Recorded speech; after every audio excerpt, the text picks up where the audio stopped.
In this movie, the Kingpin poses the question, how do you kill the man without fear? To which Bullseye replies, by putting the fear in him, or by cutting up this movie and cutting half an hour out of it, removing one of the subplots and making it a bit of a jumbled up mess. This is Daredevil 2003, and is it the worst movie ever? What, right, you're going to ask that right out the gate? I mean, well... No. No, it's really not. But which one? Which cut? Are we even going to measure on the worst movie ever? Because we have watched both the theatrical cut and the director's cut.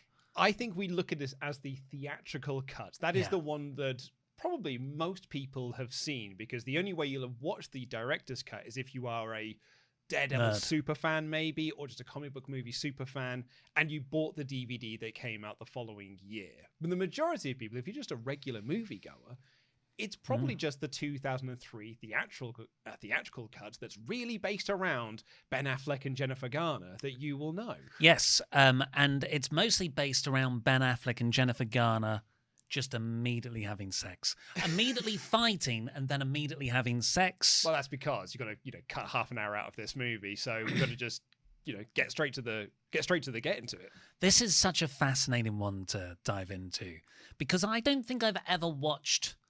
I've seen all 5 versions of Blade Runner because I had the box, set, the ultimate set with the hologram in. What is the European cut like?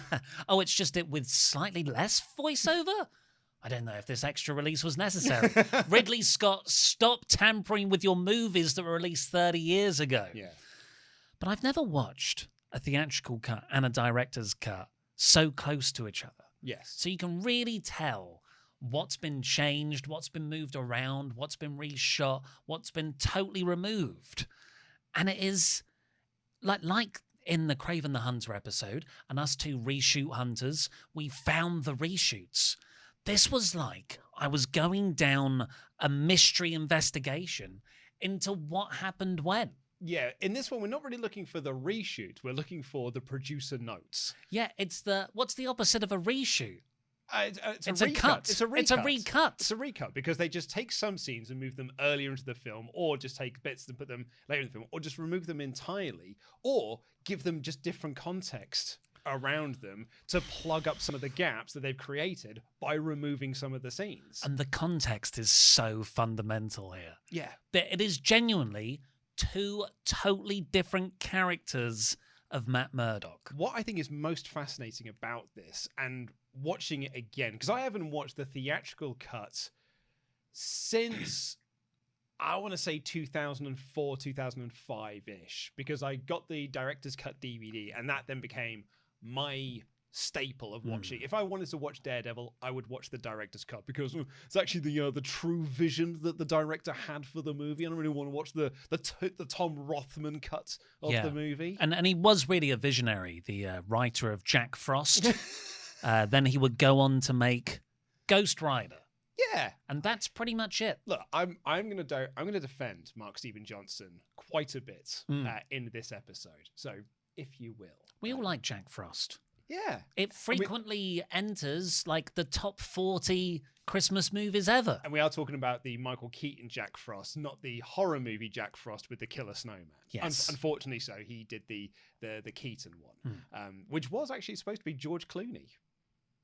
And that is why the snowman looks like George Clooney. Right. This poor director. Always having these notes come back, these changes being made. So I haven't watched the theatrical cut for quite some time. And so it was actually quite interesting for me to go back and watch this version of the movie and not the director's cut, because the thing that stood out the most to me watching the theatrical cut is it does not have a plot for an hour of the movie, and then it has a final act. Yes. Yeah.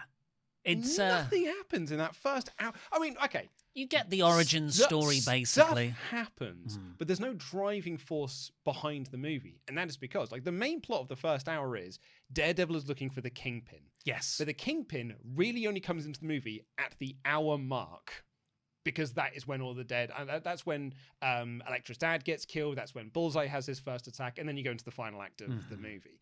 And that is because the plot of the movie is supposed to be we're trying to find out who the Kingpin is, and Matt Murdock is representing a guy who was accused of killing a prostitute, and all of that directly ties into who is the Kingpin, who Daredevil is also looking for. And so the two then cross paths, and you have a plot for the first hour of the movie.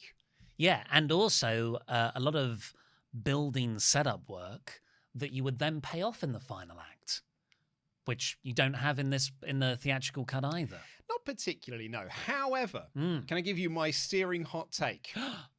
And, going by the comments on our Craven episode where I said that it would be classified as a mid-tier MCU movie had it been released in 2015. I disagree. I did disagree with that in the video, I'm pretty sure. I mean, when I say mid-tier, it's like lower end mid-tier. But a lot of people thought that I was out of my mind for such a searing hot take. So here is my searing hot take for this one.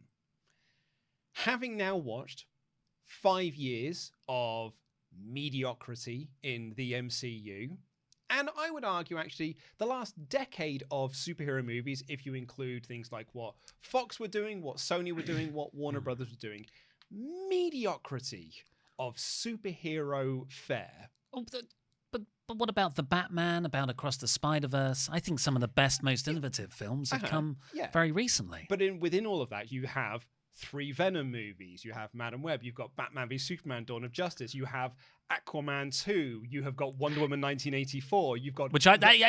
That's okay. You've got The Flash, and then you've got what has been the last 5 years of the MCU, which has just been template movie 001, then template movie 002. Movies that have got action sequences that are made before the script is even written.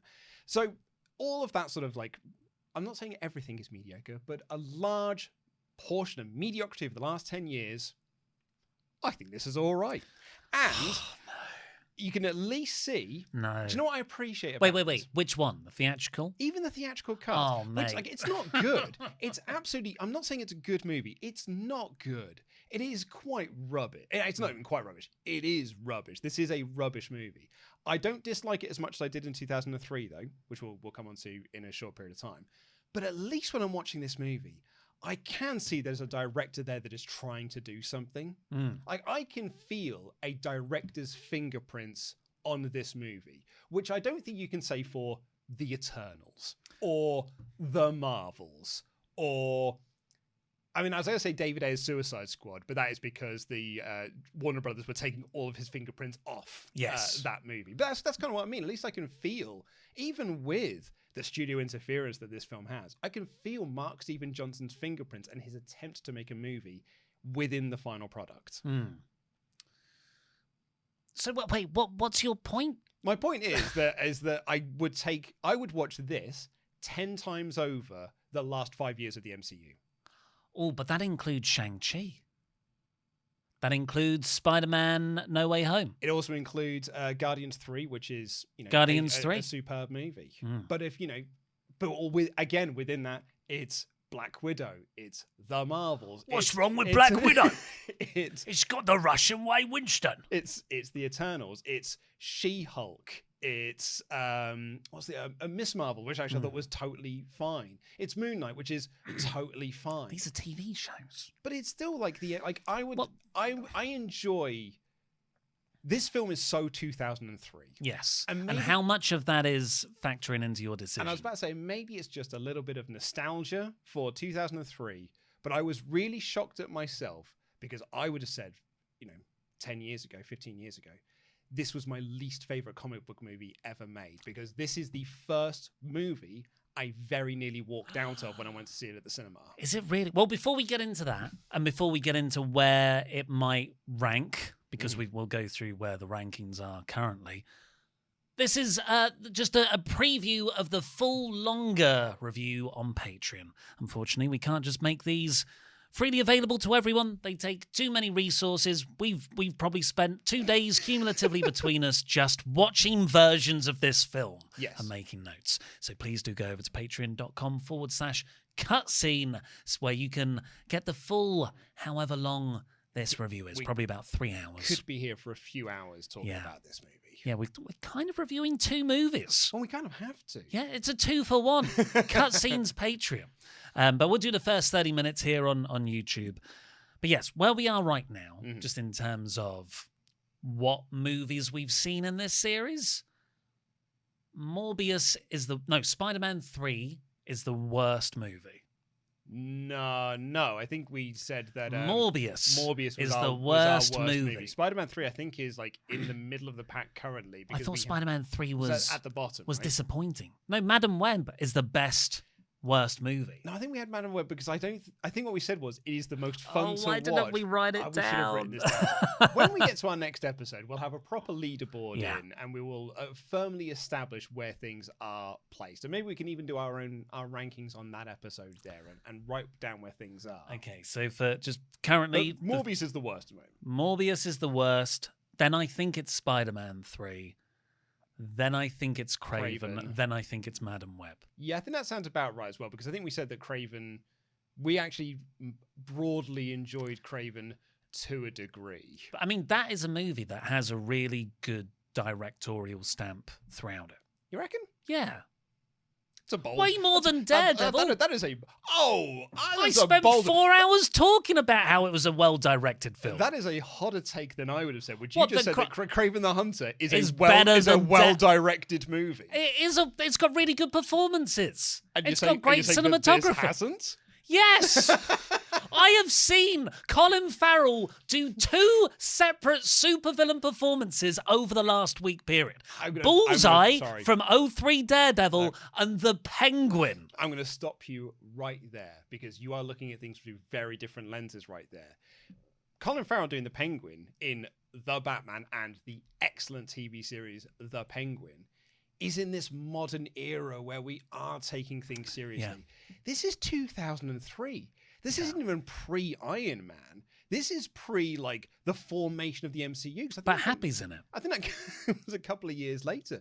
This is like Fantastic Four. This is like just shortly after. This is like 3rd or 4th in sort of like the comic book movie boom that we get, which is, kicks off with X-Men, arguably with Blade in the late 90s, but then X-Men and Spider-Man. Mystery Man is the definitive start of the comic book boom. Well, I mean, that's what everyone says, yeah. So, this is early doors. This is still in a period of time where they're figuring out what comic book movies even are. And that's why I kind of, I will go to bat for Mark Steven Johnson, because at least he feels like someone who likes comic books. Yes, he does, particularly in the director's cut, he does actually understand the character.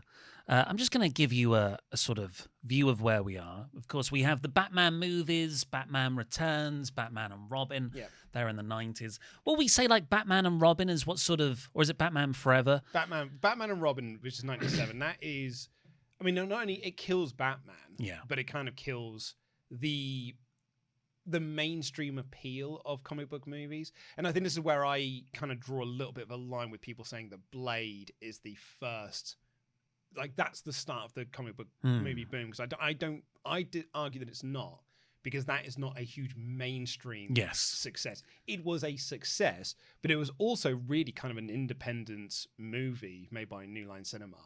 I think X-Men, which is a mainstream movie for a mainstream audience that has this big, huge mainstream crossover, that is the start of the crossover. That's the start of the superhero boom. Yeah, you've got, 97, Men in Black. Sorry, Men in Black, because I just looked at Men in Black. 97, Batman and Robin. That's the sort of death of the era of that part of superhero movies. And even then, that's not particularly long, because it's just Batman movies. 98 is Blade. So it's like the prologue, isn't it? Yeah, I'd say Blade is the prologue. 99, Mystery Men. Agree to disagree there. That's the genesis.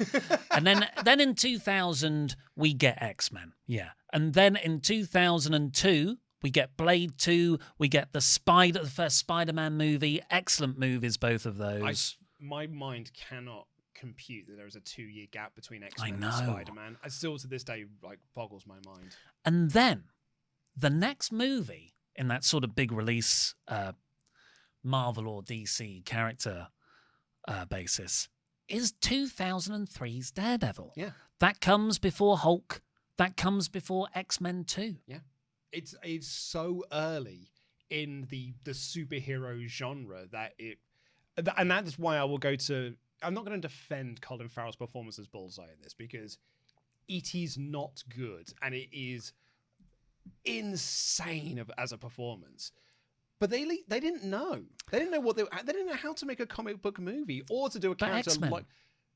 They had X-Men. They saw But X-Men. That's kind of it. They saw Blade. Well, Blade. Okay, we're not looking at Blade. X-Men. The only thing to take away from X-Men is put them in leather suits, which is what they then do for this movie. They've got Ian McKellen, a Shakespearean actor, being Magneto. Okay, so you want to just cast Ian McKellen as every comic book movie villain? Because I mean, I would. Yeah, well, okay, we're saying the same thing then. No, but there is a cue of a performance there that you can treat villains and superhero characters in probably good ways. Ben Affleck, I don't think it's a good performance. Ben Affleck... Yeah, it's not the right fit. It's a sort of... considering how good he is as Batman, I really enjoyed his Bruce Wayne. Daredevil, a very similar style of character, particularly the part of your face that's on show. It's night and day. Yeah. It's dark night and day. So, did you know, like in 97, so this movie dates back to 1997. This is like, they were looking to make a Daredevil movie, pre-X-Men, pre-Spider-Man, kind of sort of in that death throes of Batman and Robin. Why? Because they had the rights to it. But who had the rights? 20th Century Fox. Right. So there's a bit of a complicated web that we have to go through. Is it let's get the history down. Let's get into a little bit of history about this. So in 1997, Fox optioned the rights to make a Daredevil movie, and Christopher Columbus signed on to write and direct the movie. Columbus, the director of the Harry Potter franchise, early on. Yeah, the first one. The first two. Yeah. And, of course, Home Alone, probably more famously. So quite a kiddie director, I'd say. Yeah, and you can go online and read the script that he wrote. If you just type in Daredevil, Christopher Columbus script, you'll quite easily find it. It's remarkably similar to the 2003 movie that we end up getting because it's Daredevil, Bullseye, Elektra, the Kingpin, the origin story, this and the other. I think the main difference is really looking at it is that Matt's origin story is probably closer to what it is in the comic books, which is he's a teenager / like adult when his dad is killed. Whereas here they make him a small, tiny child when his dad is killed, and then he just becomes grown-up Ben Affleck and is, and then is Daredevil. Yeah, the next day. It's like when the toxic waste pours on him, he becomes Ben Affleck. But what they, looking at it, I think it is too bulky of a script because much like this movie, it tries to cram in far too much of essentially the Frank Miller run of Daredevil from the late 70s into the early 80s, because that is what people just tend to look at as like, that is the template that we should look at. So we're going to adapt this, do this Frank Miller stuff. But it is like, there's too much in there. It's like a 128-page script. It's got far too much. And like this, it tries to do the death of Elektra, and there's just far, far too much in there. So in 1998, they decide we're not going to do this. Fox let the option lapse. And it's then looked to be picked up by Walt Disney Pictures. And Disney are looking to buy the rights to it. That then falls apart, and Columbia Pictures pick it up instead in 1999, again with Columbus directing, with a new hire to come in and rewrite the script, Mark Steven Johnson. The eventual director, of course, fresh off the back of the success of Jack Frost. And then in 2000, Columbia cancel the picture and decide not to make it, and Regency Pictures pick up basically the fire sale that Marvel were having, which is just like, we're bankrupt, or we're going to go bankrupt. Here, take all of our characters. Take X-Men, take Spider-Man. Buy them off of us at dirt cheap prices. So they pick this up, and they then have Fox come in to distribute this movie. So we end up back at Fox like we were in 1997, and Mark Steven Johnson is rehired to write and direct this movie, and he finishes it in 2001, his script, which was then picked up by places like Ain't It Cool News, and Kevin Feige was doing interviews saying, this is the best script we've ever had for a comic book movie submitted to us, or a Marvel movie submitted to us. And that is what essentially becomes the director's cut version of the script, which is the 130-odd page script that is more about Matt as a lawyer looking into a case that ties into the Kingpin and Daredevil's quest for the Kingpin as well. Like Harry Knowles, I know he's not a nice figure now, but back in the day was seen as like, he is the king of geeks on the internet. Said it's the best script he'd ever read for a comic book movie. Really? And But Blade, I can tell you why. Blade and X-Men, No, I can X-Men came out first. I can tell you why though. It's the most comic book accurate. I see. It's the most, like, what Daredevil is the most accurate to the comics that it was based on than Spider-Man was, than X-Men was. This really is just like a lot of the stuff is just, it's what Frank Miller did. The death of Elektra is literally panel for panel what Frank Miller did in issue 181 when he kills off Elektra. Yeah, because I suppose even with Spider-Man, parts of it are pretty comic accurate, but it's comic accurate for Sam Raimi's love of the character in the 60s and the 70s. This is only 10, 15 years old by this point, this Daredevil run. Well, not only that, but it's like 97 when, the first time writing this, it's pre-Guardian Devil.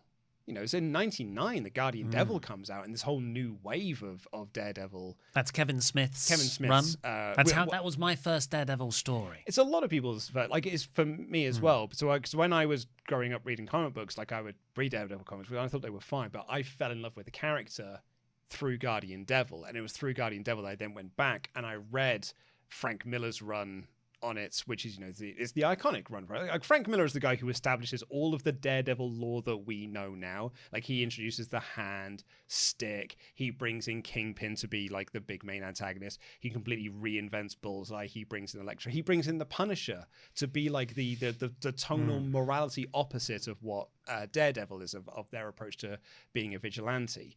So he's the guy that kind of like establishes who Daredevil is. And then from then, so it's around sort of 2002, 2003, I believe, that Marvel released their Essentials series. So there were these massive like trade paperbacks that just collected all of the original runs of comics. I remember those. Printed in black and white. Yeah. And I bought like volume 1, volume 2, volume 3. So I read like every issue of Daredevil because I just fell in love with the character. And I actually quite enjoyed the 60s era of there when it's against, Stilts Man and, people like this. I just really enjoyed hanging out with Matt Murdock and Foggy Nelson and Karen Page, seeing Karen Page leave Nelson and Murdock to go and be an actress in Hollywood. And then, then Daredevil moves to San Francisco and he teams up with Black Widow and they have a relationship there. And then Frank comes in and completely reinvents the character because Daredevil was always a low-selling comic book. And he comes in, completely rewrites the character and makes it the Daredevil we know today. And that's late 70s, early 80s. Early 80s, in that time when a lot of the comic book, the main publishers at least, were pivoting more to quite more adult takes on characters, with Grant Morrison doing Arkham Asylum, Alan Moore taking on Swamp Thing. Yeah, and then you got Watchmen, sort of like in that period of time. Frank Miller then goes across to DC to do Dark Knight Returns, do Year One, then goes back to Marvel to do some more stuff on I think actually he does, my timeline might be off, so I think he does Dark Knight Returns, then goes back to Marvel to do Born Again, and that's kind of sort of like tie up a lot of the loose ends that he'd set up. I might be slightly wrong on that one. But they came in to do this movie with the intentions of, we're going to base this around Frank Miller's run with some inspirations from Kevin Smith's Guardian Devil. And when Kevin Smith wrote Guardian Devil, he wrote it with Ben Affleck in mind. No, really? As Matt Murdock. Did he write it with maybe him playing a forensic guy as well? Because Kevin Smith is in this movie. He is in this movie. And that is like... He gets the biggest hero reveal shot of everyone. Well, that's again, it's designed for geeks. Like, this is not designed for that's not a mainstream audience thing. That gives Kevin Smith it's like when Tobey Maguire walks out the portal in No Way Home. This was intended to be a mid-budget movie. $50 million was what they were looking to spend on this. And then... Spider-Man is a hit. Oh, so it's already in production when Spider-Man becomes successful, which is 2002, I guess. Exactly, yeah, because he'd finished the script in 2001. They then went into production in 2002 for it to come out in 2003. And Spider-Man is a massive hit. And so the decision is made to, this is no longer an R-rated movie. This is a PG-13 rated movie for the mainstream audience. Plus, here's an extra $30 million to up the special effects, to make this a more special effects focused movie, make it more like Spider-Man in terms of the action. And there's no confirmed, there's no confirmed reports around this stuff, but reportedly the test screening came back and the audience feedback was, the lawyer stuff is boring. No. We just want to see Ben Affleck and Jennifer Garner. No, that's the wrong choice. Because all the reports in the newspapers at the time were, this is where their relationship started. Oh, can you help me out with some TMZ style news then? Potentially, So is yes. Ben Affleck and Jennifer Garner developed a courtship on this film? Where's my notes for this bit? Sort of, yes. I think they're in Pearl Harbor together as well. No, I made the same mistake. Kate Beckinsale's in Pearl Harbor. Is Jennifer Garner not in Pearl Harbor? I'm pretty sure. Hold on. Whitney, can we producer check that, please? Because the whole Electra death scene with them in the... they're essentially on a rooftop and there's loads of laundry everywhere. And I thought, Ben Affleck's walking through some laundry. This is the kiss scene in Pearl Harbor. Pearl. Yeah, I thought she was. So she is in the movie. Oh, sorry, I didn't do enough. I just saw Kate Beckinsale was also in Pearl Harbor. And I thought, well, it's probably her then. Yeah. So I believe their friendship started there. But, you know... The sexy time started in Daredevil. Potentially there, yeah. And the red suit did it. And it was, you know, always described to be sort of a doomed relationship because, and unfortunately, I do have some notes on this, but my notes app then just updated and closed down. So I've got this here. So this is what, where Yahoo wrote up about this. So I'm going to read what Yahoo wrote. So how long was Garner and Ben Affleck's relationship in development for? Did they sell the rights a couple of times? It's based on the Frank Miller run. Off-screen, of course, Daredevil inspired a real-life love story. Affleck and Garner were both in high-profile relationships when they played the doomed superhero couple. The Good Will Hunting Oscar winner was dating Jennifer Lopez, while the Alias star was married to Scott Foley, but started dating a year after the film's release and walked down the aisle in July 2005. Oh, scandalous. So that... Who's Scott Foley, you said? So I think that is also why the test audiences said, give us more of Affleck and Garner because there's now real world implications within that. Stop giving me Coolio. It's been years since he had a hit song. Gangsta's Paradise was 10 years ago, man. So Scott Foley, around this time, had a recurring role in Scrubs. That's all I can find. I mean, I slightly recognize the guy's face. I thought you were going to say his name, and I was like, I think you're just thinking of Mick. Oh, yeah. Mick Foley, Scott Foley. Affleck was not the original choice for this. George Clooney? As always, George Clooney. It's why the As a snowman. It's why the mask looks like George Clooney.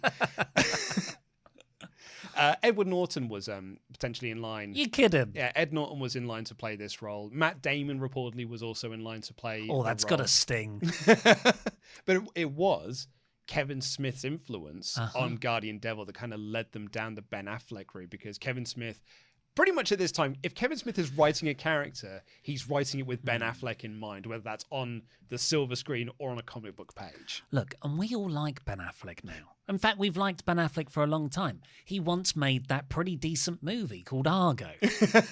But before then, that was the renaissance of Ben Affleck. He was a laughingstock for quite a while. Yep. He made terrible movies like Geely. Geely. It's the same year as this. No. So 2003, 2004, his 5-movie lineup is Daredevil, Geely, Paycheck. Is that an action movie? It's an action movie where you are. It's a sci-fi one, and it's not very good. Surviving Christmas, which is the forgotten. I know that movie. It's the forgotten Ben Affleck, James Gandolfini Christmas movie. I know that film. Yes. And Jersey Girl. With Kevin Smith. Which is also directing. pretty rotten. And it's Kevin Smith saying, I'm putting away my Jane, Silent Bob toys, and I'm going to be a serious director with Ben Affleck. Because Ben Affleck kept saying to him, I want to do another movie like Chasing Amy. Write me a movie much like Chasing Amy. And they do Jersey Girl, and like that pretty much kills Ben Affleck's movie career for a little bit until he does the comeback movie when he does Hollywoodland playing George Reeves. Yeah, Hollywoodland, and then a couple of years later, Argo. And then at that point, Hollywood loves a comeback story. Yeah. Even though Argo's not like this super amazing film, I think everyone was ready to bring back Ben. I think that's what it was. I've never I watched Chasing Amy quite late. That was the Kevin Smith movie that I just didn't watch Mhm. as a teenager. So I watched it when I'm like, I don't know, 25. I don't particularly like it as a film. I think it's pretty poor. Yeah. That actually is the hottest of hot takes that we've had on here. It's my favourite one. Is it it really? It's my favourite of Yeah. the View Askew universe I don't movies. find it funny. It's that, and then it's not supposed to be funny. It's not a comedy. It's a Oh, drama. it succeeded. It's that, and then Dogma for me as well. Oh, Dogma's my favourite. Yeah. Dogma's my favourite. Then Clark's. But yeah, God, your English. but then Ben Affleck isn't great in Chasing Amy. Whoa. Well, What is Holden McNeil? I think he puts it, and it's crazy.